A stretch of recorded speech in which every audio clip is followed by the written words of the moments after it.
Hello students, कैसे हो आप सब। एक बार फिर से आप सभी का वेलकम करते हैं। जैसा कि हम लोगों ने पोलोमियल्स को स्टार्ट करा था और पोलोमियल्स में हम लोगों ने 2 लेक्चर तक देख लिया है। और हम लेक्चर 2 में हमने आपको बताया था classification of polynomials on the basis of degree. और आज का हमारा लेक्चर है दूसरा दूसरा पढ़ेंगे on the basis of terms, यानी पद के आधार पर पोलिनोमियल को कितने भागों में हम क्लासिफाइड करते हैं। ठीक है, तो देखिए यहाँ पे सबसे पहला होता है इसका मोनोमियल। इसको बोलते हैं मोनोमियल। मोनोमियल मीन्स होता है इसका हिंदी एक पदी बहुपद। एक पदी बहुपद, एक पदी बहुपद। अब देखिए यहाँ पे कि यहाँ पे दिया है कि आपका एक पदी का मतलब होता है कि उस बहुपद में ओनली वन टर्म होगा। ओनली कितना टर्म होगा? वन टर्म होगा। यानी वैसा बहुपद जिसमें एक टर्म होता है उसे एक पदी बहुपद कहा जाता है। ठीक है, तो इस तरह से एक पदी बहुपद हो गया हमारा। ओके, अब देखिए एग्जांपल के तौर पर हम क्या देख सकते हैं कि फॉर एग्जांपल जैसे मान के चलिए कि टू भी एक क्या है हमारा कांस्टेंट, भी क्या है हमारा एक पदी बहुपद आएगा। क्यों? क्योंकि इसमें x का पावर कितना है? 0।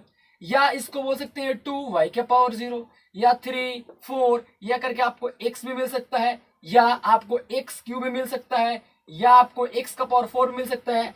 x का पावर 50 भी हमारा किस बहुपद के अंतर्गत आएगा? आपका एक पदी बहुपद के अंदर। यानी वैसा बहुपद जिसमें ओनली वन टर्म होता है उसे हम एक पदी बहुपद कहते हैं। ये सारा एग्जाम्पल आप देख सकते हैं। यानी जहां पे एक टर्म होगा वो हमारा एक पदी बहुपद के अंतर्गत आएगा। या हम इसको ऐसे भी कर सकते हैं 2x², यहाँ भी हमारा एक ही पद है। ठीक है, तो चलिए इसको हम डिफिनेशन के तौर पर लिख।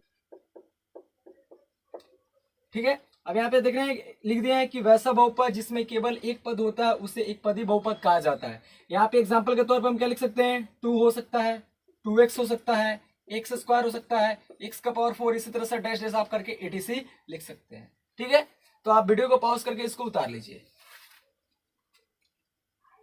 आई होप आपने वीडियो को पॉज करके उतार लिया होगा। आप देखिए यहाँ पे कि हमारा है कि बाइनोमियल। दूसरा क्या है? बाइनोमियल, द्विपदी बहुपद।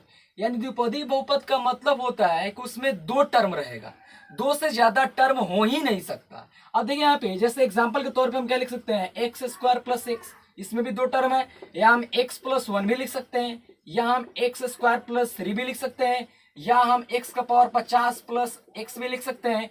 यानी कि किसी भी बहुपद में अगर आपको 2 टर्म दिखाई दे रहा है तो हमारा किस बहुपद के अंतर्गत आएगा? द्विपदी बहुपद के अंतर्गत। ठीक है, अब देखिए यहाँ पे तीसरा जो होता है वो होता है आपका त्रिपदी बहुपद।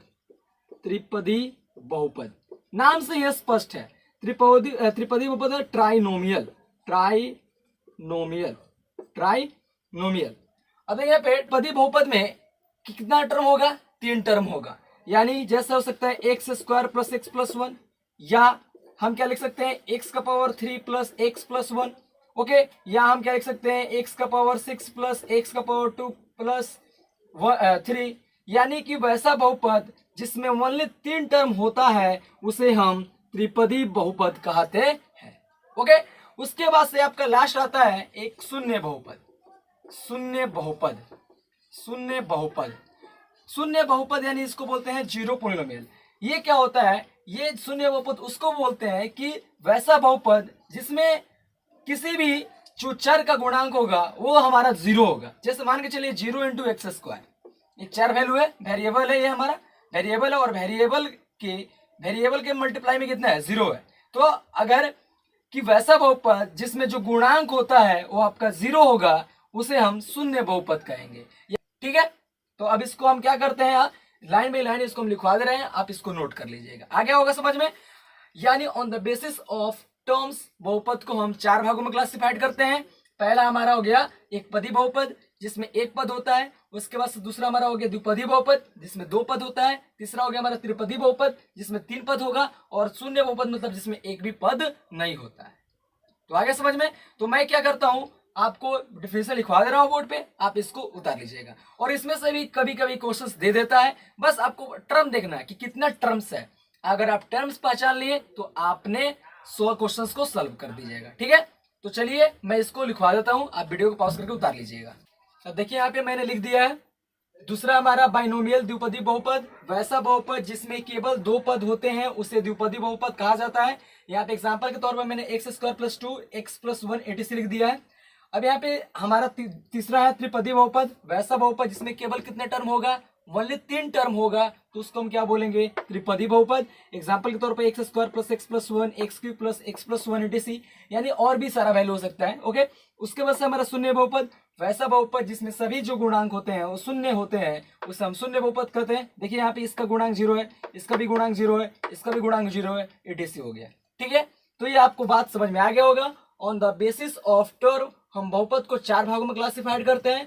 पहला हमारा मोनोमियल, दूसरा बाइनोमियल, तीसरा ट्राइनोमियल और चौथा हमारा जीरो पोलिनोमियल्स। ओके, यानी पहला एकपदी, द्विपदी, त्रिपदी और शून्य बहुपद। ठीक है, और अगर 3 से ज्यादा आएगा तो उसको हम पोलिनोमियल के अंतर्गत ही मानेंगे, उसको हम बोलेंगे पोलिनोमियल्स। ठीक है, तो चलिए आप वीडियो को पॉज करके आप उतार लीजिए, आपको आई होप आपको समझ में आ गया होगा। ठीक है, तो चलिए आप नेक्स्ट टॉपिक पे बढ़ते हैं। अब हम लोग पढ़ेंगे वैल्यू ऑफ पोलिनोमियल, बहुपद का मान। ठीक है, अब यहाँ पे देखिए हमारा नेक्स्ट टॉपिक है वैल्यू ऑफ पोलिनोमियल, बहुपद का मान।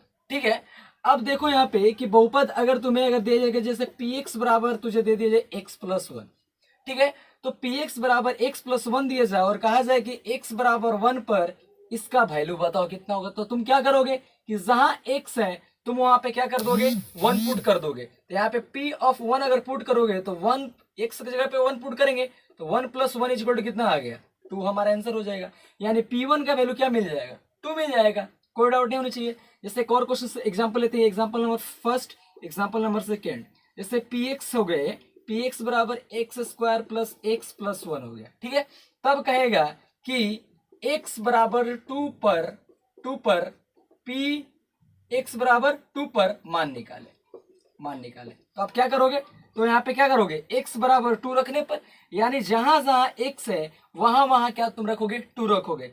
यानी p of 2 is equal to 2 का स्क्वायर प्लस 2 प्लस 1। अब 2 दूना कितना होगा, 4 प्लस 2 प्लस 1, यानी 4 2 6 1, ये तुम्हारा आंसर कितना हो जाएगा, 7 हो जाएगा। कोई डाउट नहीं होना चाहिए। अब यहाँ पे इसको हम डिफाइन कैसे करेंगे कि अब बहुपद, कोई बहुपद है जैसे Px है, तो Px में x का मान रखने पर, यानी चर का वास्तविक वैल्यू हम रखेंगे, रियल वैल्यू रखेंगे। रियल वैल्यू रखने पर जो ओवरऑल मान प्राप्त होता है उसी को हम बहुपद का मान कहते हैं। आगे समझ में, मैंने क्या बोला, मैंने बोला किसी बहुपद में चर का वास्तविक मान रखने से जो मान प्राप्त होता है उसी को हम बहुपद का मान कहते हैं। कोई डाउट नहीं होनी चाहिए। ठीक है, तो मैं इसको लिखवा दे रहा हूं, तुम इसको वीडियो को पॉज करके लिख लेना और एग्जाम्पल उसके बाद से इसको उतार लेना। ठीक है, देखो यहाँ पे मैंने बहुपद का मान का डेफिनेशन लिख दिया है। किसी बहुपद में चर के स्थान पर किसी वास्तविक संख्या रखने से जो मान प्राप्त होता है वही संख्या बहुपद का मान कहलाता है। ठीक है, यानी अगर तुझे कोई भी बहुपद या Px या Py या Pz या Pu या Pv या Pt के टर्म में दिया जाए तो वहाँ पे तुम्हारा x का, y का, z का, u का, v का, t का कुछ भी वैल्यू देगा और उसको रखोगे जैसे ही तो तुम्हारा जो आउटपुट होगा वही ओवरऑल क्या कहलाएगा, बहुपद का मान। तुम अपने भाषा में भी बोल सकते हो, क्या बोल सकते हो, किसी बहुपद Px में x का मान रखने से जो ओवरऑल मान प्राप्त होता है उसे हम बहुपद का मान कहते हैं। कोई डाउट नहीं होनी चाहिए, कोई हेजिटेशन नहीं होना चाहिए, दिल खोल के पढ़ो एकदम। ठीक है, तो चलो वीडियो को पॉज करो और ध्यान पूर्वक आप इसे उतार लो। कोई डाउट नहीं, चलो तो उतार लो। आई होप तुमने वीडियो को पॉज करके उतार लिया होगा। तो चलो अब नेक्स्ट हम पढ़ते हैं। नेक्स्ट हमारा जो टॉपिक है, हम लोग पढ़ेंगे बहुपद का शून्यक।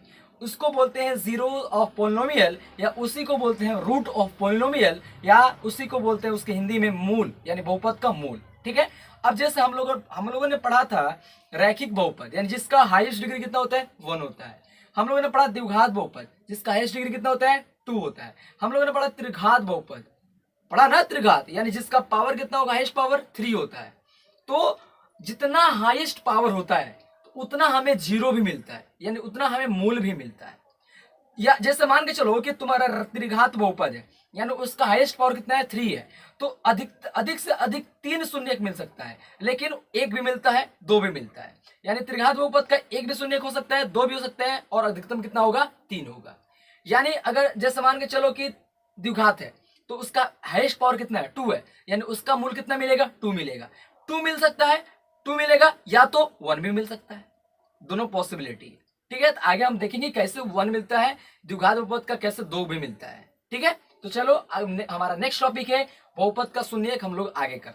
अब देखो, अब हमारा टॉपिक है जीरो ऑफ पॉलिनोमियल बहुपद का शून्यक। अब ध्यान से देखना, बहुत मजा आएगा।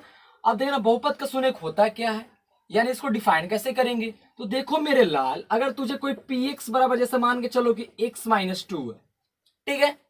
अब तुमसे मैं पूछूंगा कि बता मेरे बच्चे कि ये जो px है x के किस मान के लिए ये 0 के बराबर कर देगा।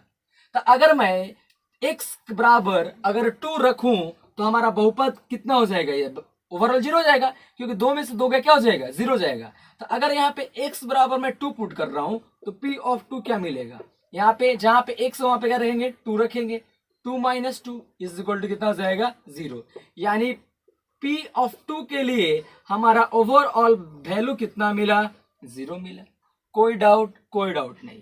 एक और एग्जांपल देखते हैं। नेक्स्ट एग्जांपल क्या करना है, पी एक्स बराबर x square minus 7x plus 10। तो अगर x बराबर 2 पे हमें चेक करना है क्या यह 0 के बराबर आ रहा है कि नहीं आ रहा है। तो ध्यान से देखना, कुछ नहीं करना है कि जहां x है वहां क्या रख देना है 2 धीरे से उठा के रख देना है, ठीक है ना। अब देखना P ऑफ 2 रखेंगे यहाँ पे तो क्या मिलेगा 2 का स्क्वायर माइनस 7 इंटू 2 प्लस 10। अब यहाँ पे देखना ध्यान से, 2 दूना कितना होगा 4 माइनस 7 दूना 14 प्लस 10। इसके पहले प्लस है और इसके भी पहले क्या है प्लस है, तो जात वाला जात में सट जाएगा, तो 10 4 14 हो जाएगा। कितना हो जाएगा 14, और 14 में से 14 जाएगा कितना मिलेगा तुम्हारा 0 मिलेगी। अब इसको हम डिफाइन कैसे करेंगे, अगर तुम्हें चेक करने के लिए भी आ जाए कि अगर मान के चलो एग्जाम में आ जाए 1 नंबर का कि दे देगा पी एक्स बराबर इतना, तो जांच करके बताएं कि x बराबर इतना पर या y बराबर इतना पर ये शून्यक है कि नहीं है। तो तुम क्या करोगे, ऐसे ही चेक कर लेना, चेक करोगे वहां पर ऑप्शन होगा हाँ या ना या, ठीक है ना, वहां पे नॉन ऑफ दिस का आंसर होगा। तो जो भी अगर यस आएगा तो यस मारना और नहीं आएगा तो नो मारना। अब ध्यान से देखना इसको हम डिफाइन कैसे करते हैं।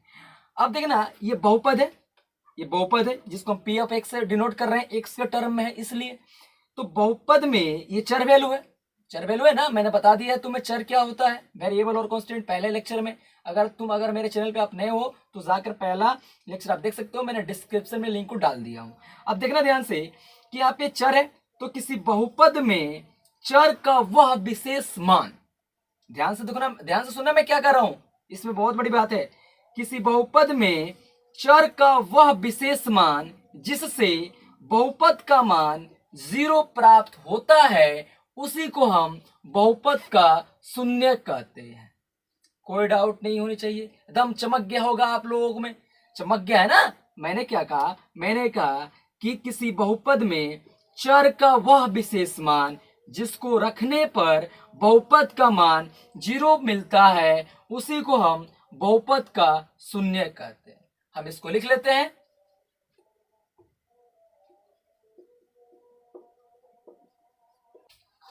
अब देखना ध्यान से, मैंने इस डिफिनेशन को लिख दिया है, किसी बहुपद में चर का वह विशेष मान जिसे रखने पर बहुपद का मान 0 हो जाता है उसे बहुपद का शून्य कहा जाता है। ठीक है, तो इसको एग्जाम्पल के तौर पर आप लिख सकते हो और वीडियो को पॉज करो, लिख लो। आई होप आप लोगों ने वीडियो को पॉज करके उतार लिया होगा। चलो अब 1-2 क्वेश्चंस करते हैं, उसके बाद से हम ज्योमेट्रिकल मीनिंग ऑफ 0 देखेंगे। यानी जो शून्य का होता है उसका ज्योमेट्रिकल, यानी हम ग्राफ पे देखेंगे उसका मीनिंग कैसे, यानी जैसे रैखिक लिनियर पोलिनोमियल होता है तो रैखिक बहुपद यानी उसका अधिकतम पावर कितना है 1 है, तो उसका शून्य कितना होगा 1 ही होगा। उसके बाद आएगा द्विघात बहुपद, उसका भी हम ग्राफिकल रिप्रेजेंटेशन देखेंगे। उसके बाद आएगा हमारा त्रिघात बहुपद, उसका भी हम ग्राफिकल रिप्रेजेंटेशन देखेंगे। ओके, तो चलो वीडियो को पॉज करके इसको उतार लो। अब यहाँ पे देखना, मैंने एक क्वेश्चन लिया है कि पी एक्स बराबर इतना है, इसका शून्य निकालना है। तो देखो फाइंड द 0 ऑफ इतना इज इक्वल टू इतना, तो शून्य का निकालने के लिए इसको हम कितना का बराबर करना पड़ेगा 0 के बराबर। यहाँ पे हम सोल्यूशन में क्या लिखेंगे कि x square plus 3x plus 2 बराबर 0। आप लोगों ने क्लास 9th में पढ़ा है इसको हम फैक्टर विधि से यानी गुणनखंड विधि से इसको हम हल करते हैं। कैसे? फर्स्ट इंटू लास्ट करेंगे, इसके कोफिशिएंट में कितना है, कुछ नहीं है तो 1 है, तो 2 एकम 2, और 2 का हम गुणनखंड करेंगे, 2 एकम 2 होगा, और 2 और 1 को जोड़ेंगे तो हमारे बीच वाला आ जाएगा ना। इसका तो इसको लिए क्या करेंगे हम कि x square plus 2x plus x plus 2, यानी 2 फिर कितना हो जाएगा 3x, और 2 में गुणा कीजिएगा, यहाँ से एक्स स्क्वायर मिल जाएगा और फिर 2 भी आपका मिल जाएगा। तो यहाँ पे बराबर क्या हो जाएगा 0। अब यहाँ पे क्या कॉमन है, x कॉमन है, तो x प्लस यहाँ पे क्या मिल गया 2। फिर यहाँ पे कुछ कॉमन है तो कितना कॉमन है 1 कॉमन है, यहाँ पे क्या मिल जाएगा x प्लस 2 बराबर 0। अब ध्यान से देखिएगा, यहाँ भी x प्लस 2 कॉमन, यहाँ भी x प्लस 2 कॉमन, यहाँ पे x प्लस 2 इंटू क्या बच गया आपका x प्लस 1, यानी यहाँ पे x बचा, यहाँ पे प्लस 1 बचा बराबर 0। एक बार x प्लस 2 को 0 के बराबर करेंगे, x प्लस 2 को 0 के बराबर करेंगे तो x बराबर क्या मिल जाएगा -2, और x प्लस 1 बराबर 0 करेंगे तो x बराबर क्या मिल जाएगा -1, यानी आपका 2 शून्य निकल गया, x बराबर -2 और x बराबर -1। ये आपका क्या हो जाएगा आंसर। अब मैं देखिएगा, जैसे अगर px बराबर है, मान के चलिए कि x प्लस 1 का होल स्क्वायर, इसको आप तोड़िएगा A square plus B square plus 2ab, यानी ये इसका क्या आएगा एक्स स्क्वायर आएगा, इसका मैक्सिमम पावर कितना मिलेगा 2 मिलेगा ना।